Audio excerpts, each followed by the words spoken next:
বালুকা central press club কর্তৃক আয়োজিত আজকে ইফতার মাহফিলে উপস্থিত হবেন প্রধান অতিথি হিসেবে বালুকা সংসদীয় আসনে মাননীয় সংসদ সদস্য জনাব ফখরুদ্দিন আহমেদ বাচ্চু মহোদয়।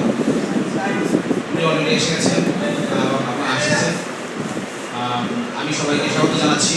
এখানে যারা সাংবাদিক নেতৃবৃন্দ রয়েছেন এবং আমন্ত্রিত অতিথিবৃন্দ এবং যারা শুভানুধ্যায়ী সবাইকে আমার সাদর সম্বোধন জানাচ্ছি।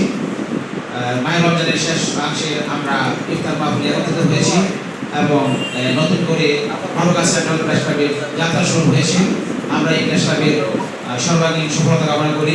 সেই সাথে এই প্রেস ক্লাবে যারা সদস্য রয়েছেন এবং যারা সভাপতি, জেনারেল সেক্রেটারি এবং অন্যান্য যারা পদস্থ সাংবাদিকরা রয়েছেন সবাইকে সাদর সম্বোধন জানাচ্ছি এবং আপনাদের সহযোগিতা কামনা করছি যাতে বালুকা সেন্ট্রাল প্রেস ক্লাব একটি ভালো মানের প্রেস ক্লাবে উন্নীত হতে পারে এবং এই প্রেস ক্লাবে যারা রয়েছেন তারা জাতীয় এবং স্থানীয় পর্যায়ে অবদান রাখতে পারেন সেটা আমরা প্রত্যাশা করি এবং আমরা আরও প্রত্যাশা করি এই প্রেস ক্লাব অনেক দূর এগিয়ে যাক এবং জনমানুষের কল্যাণে কাজ করুক সেটা আমরা প্রত্যাশা করি।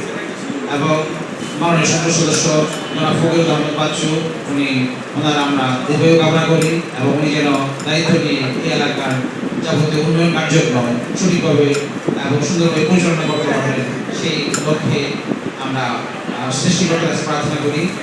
সবাইকে অনেক ধন্যবাদ এবং আমাদের জন্য দোয়া করবেন। আমরাও আপনাদের জন্য দোয়া করি এবং সামনে সবাইকে ঈদের শুভেচ্ছা জানাচ্ছি এবং আপনাদেরকে অনেক ধন্যবাদ। আসসালামু আলাইকুম ওয়া রাহমাতুল্লাহি ওয়া বারাকাতুহু।